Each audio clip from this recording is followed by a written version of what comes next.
Today we're going to talk about the gap that exists between the hip-hop and civil rights generations. My name is Jeff Johnson, and this is Cousin Jeff's Chronicles. With this kind of self-respect and this sense of somebodyness, we will be able to stand up, face the challenges ahead. And when people label things, okay, the civil rights, and then you label like the hip-hop generation, for some that creates a division. The gap is respect.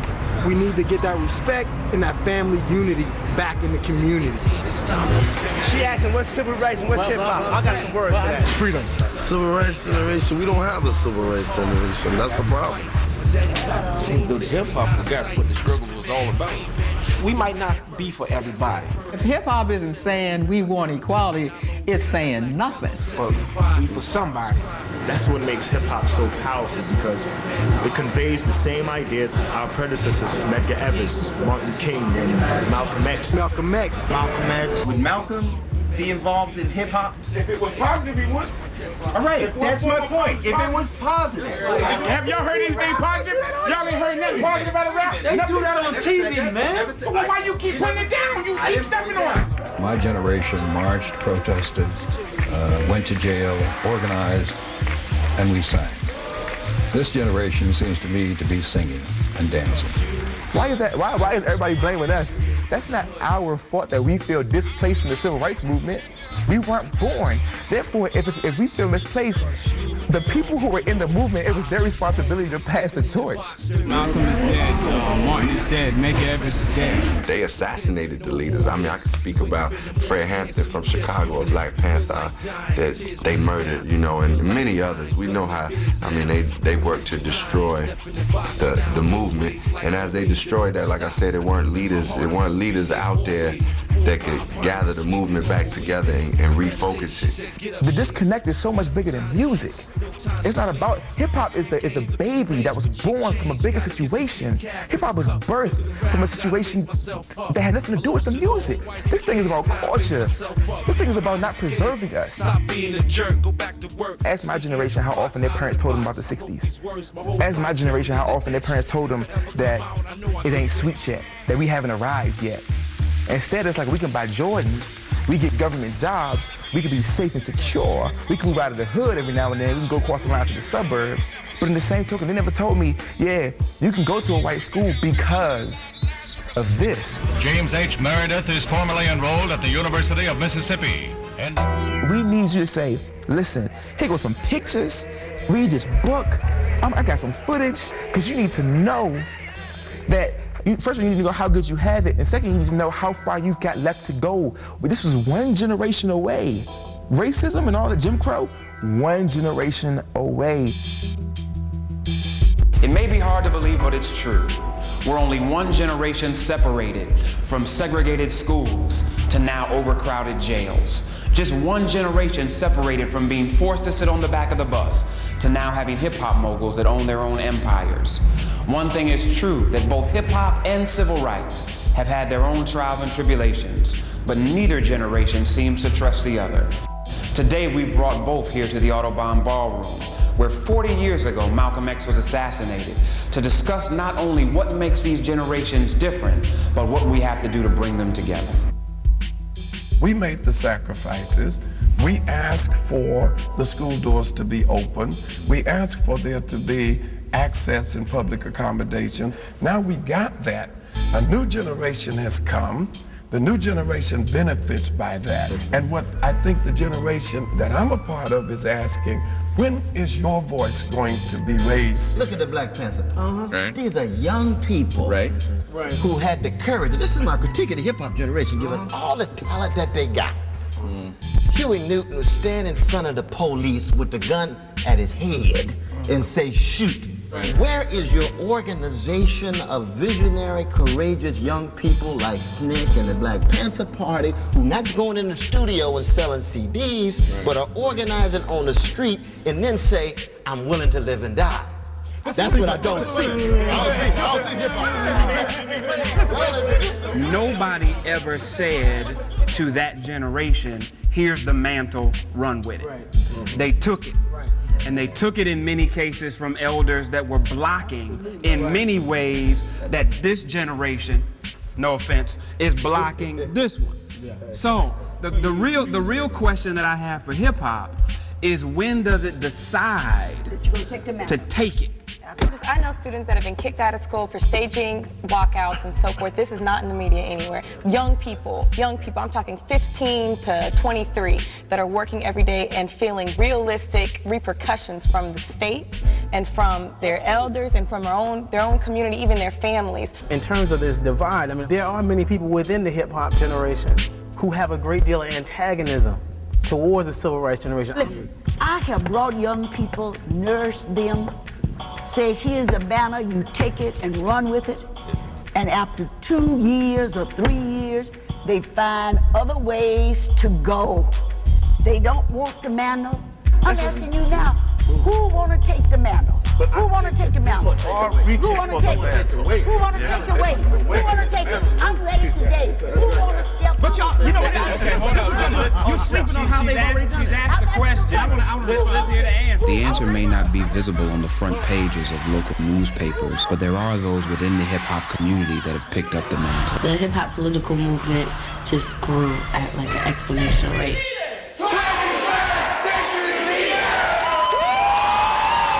There's no movement like this since the civil rights movement, where folks have become involved in electoral politics to this degree. I was blown away by what the young people are doing, because they have taken it upon themselves to learn to use hip-hop as an organizing tool. So they'll stand on the street corner and they'll be, spitting spoken word and rapping, and they'll use that as a way to draw people in and say, okay, now you need to register to vote. All we trying to do is get the people to vote. They got the police out here trying to bum rush us over cars that say vote. This is a map of the way hip-hop organizing looks in the United States. On the West Coast, the Bay Area has a huge hip-hop political movement going on. Over here in New York City and in DC are a lot of where the national organizations are. Citizen Change, Hip Hop Speaks, Vote or Die. Black Youth Vote organizes down south. The Hip Hop Pack works out of Chicago. You have the Hip Hop Convention out of New Jersey. So hip hop is all over the map. From Lit Freedom Ring to Bling Bling. Things are different. Next on the Cousin Jeff Chronicles. Everyone's talking about A lot has changed over the past 40 years. Progress has certainly been made, but with progress comes new problems and new challenges.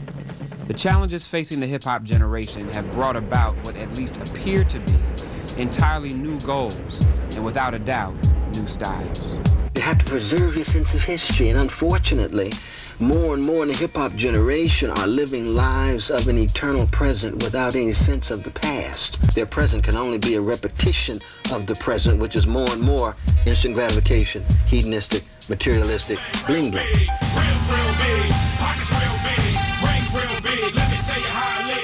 Bling bling culture. Bling bling culture is definitely getting your shine on, rising to the occasion, and just being seen and being heard.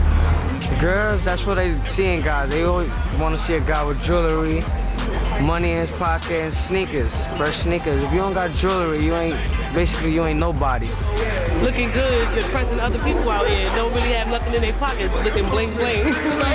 That's what all that is, right there. They basically say, okay, I have a big chain, I'm rich, I'm better than you. House real big, cars real big, belly real big, everything real big. Everybody stack their game up. Power, money, and respect. First you get the money, the power, then you get the respect. Nice rims on your cars, having the latest platinum chains, having the bling fronts. The guys, they like those little fronts in their mouth. Society looks to celebrities to find, what they're supposed to do in the world. So if celebrities have big chains, then we want big chains. If celebrities have cars with spinning rims, we want cars with spinning rims. You're doing your thing if you got money. As long as it ain't fake, it's gold and it's real and it's carrots, then you blinging. It's important because when you have bling bling, you feel like you're down, like you're in. This is dope right here. So I'm pretty sure in the civil rights culture, they had things that uplifted them, whether it was a new car, whether it was a nice suit, or whatever, or a new creation, you know what I'm saying? I mean, things are different.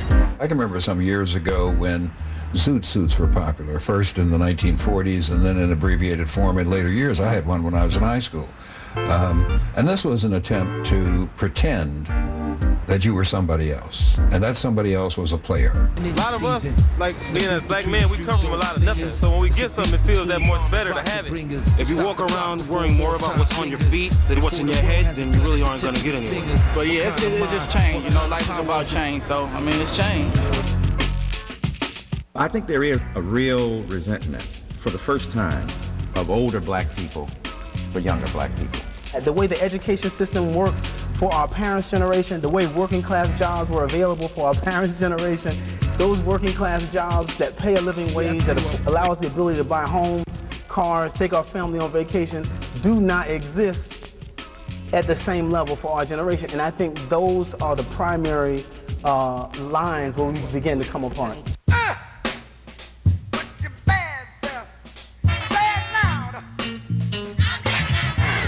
Just look at the picture. I mean, come on, look at Malcolm X. I mean, just look how black people carry themselves, our sense of style, sense of tradition, sense of values. I mean, come on.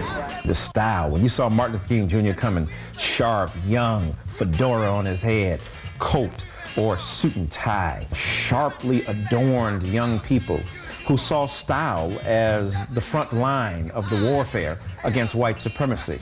It used to be that white folk were quite upset by well-dressed black people. That was an offense to white people, an affront to them, because how dare these Negroes show that they have the ability, the effrontery to be able to dress and dress well.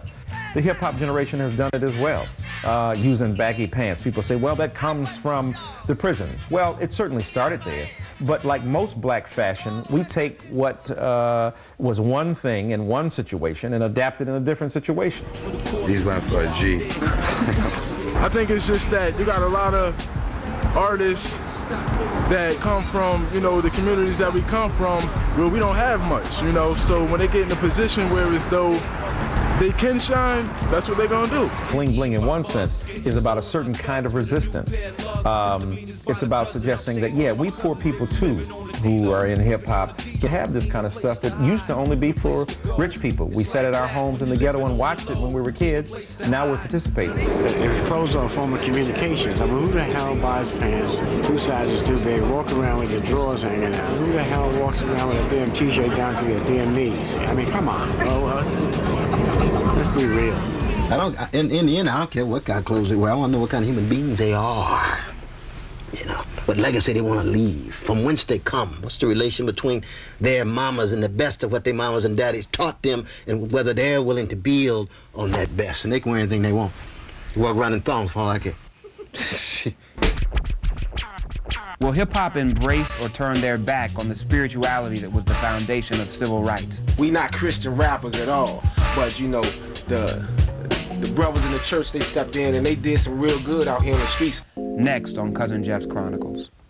If you're part of the hip-hop generation and you're in the greater DC area, then Rev Tony Lee and the Ebenezer AME Church has an experience for you.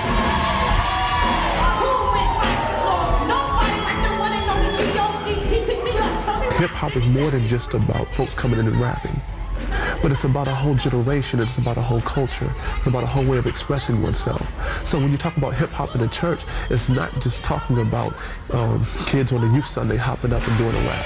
But if you talk about hip-hop in the church, you're talking about a generation who has grown up in hip-hop culture, who see themselves kind of through that lens, and so they experience God through that lens. So at the time there's a preacher, you hear a preacher who's spitting Jay-Z lyrics in the middle of a sermon to help to connect with the congregation. Around 24-inch rims, and I know that we've got big body Benzes, and I know that we got the bling and the bling, and I know that we... The turning point for me was I realized I got into a place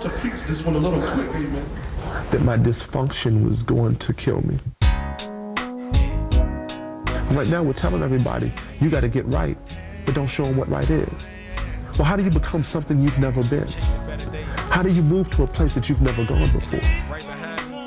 On the streets, there was some things happening. It was a little turf war going on. These two brothers was from different turfs. That had been going on since like the early 80s. One minute I'm like, not can, and then the next minute, for some reason, I just got these emotions. You know what I'm saying? About people hurt, about people not walking again, about people that's dead. And so what ended up happening is this church stepped in, then we talked to Reverend Lee, and they had a big service at the church, and it changed. I mean, it was not a dry eye in the house, you know. Even the hardest of the hardest thugs, I mean, it brought tears to their eyes, and I'm gonna tell you, you know, it was life-changing. We found out we had a whole lot in common. Music, number one. We gonna go 89. Cause this thing was real out here, you know, people was dying.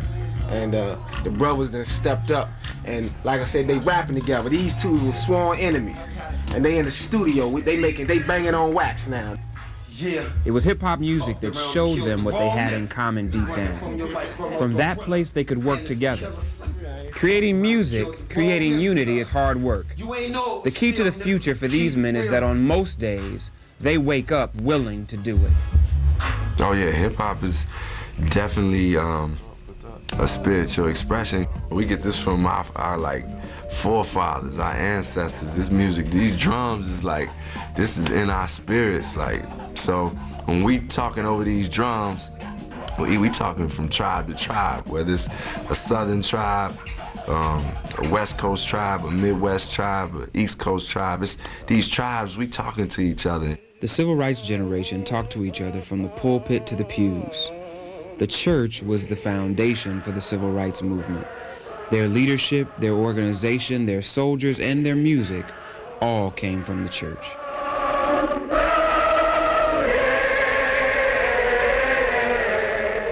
What is leadership?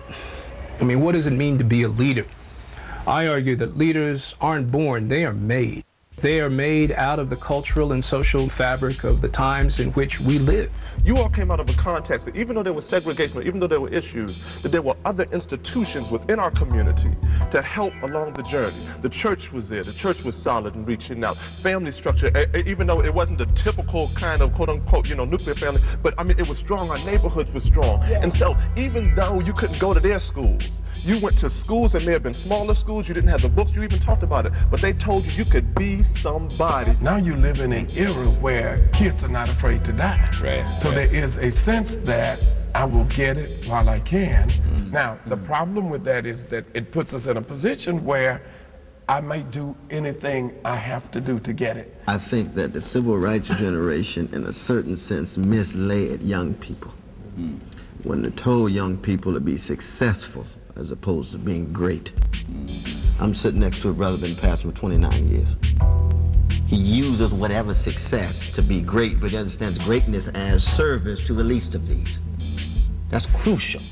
You can never be great unless you have spiritual preparation. We need young folk who are spiritually ready to wrestle with darkness and despair and never give in. I really see our need for the church to stand up. My sister-in-law, my brother's wife, as soon as they got married, had renal failure, kidney failure. And in the midst of the process, I was able to be identified that my kidney would possibly be able to be a transplant.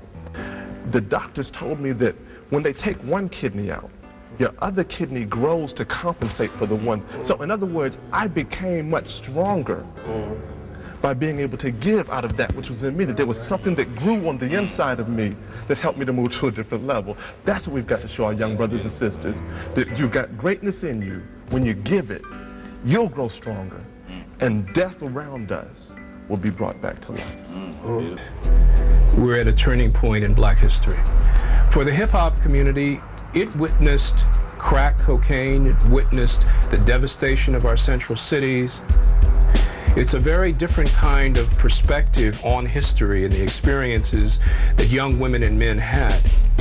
In the 1960s, we believed that history was on our side, and that really divides these two generations. Brothers and sisters who are united by culture and by heritage, and yet who have had a substantially different historical experience. And bridging that gap is the greatest challenge that the African American community has to face.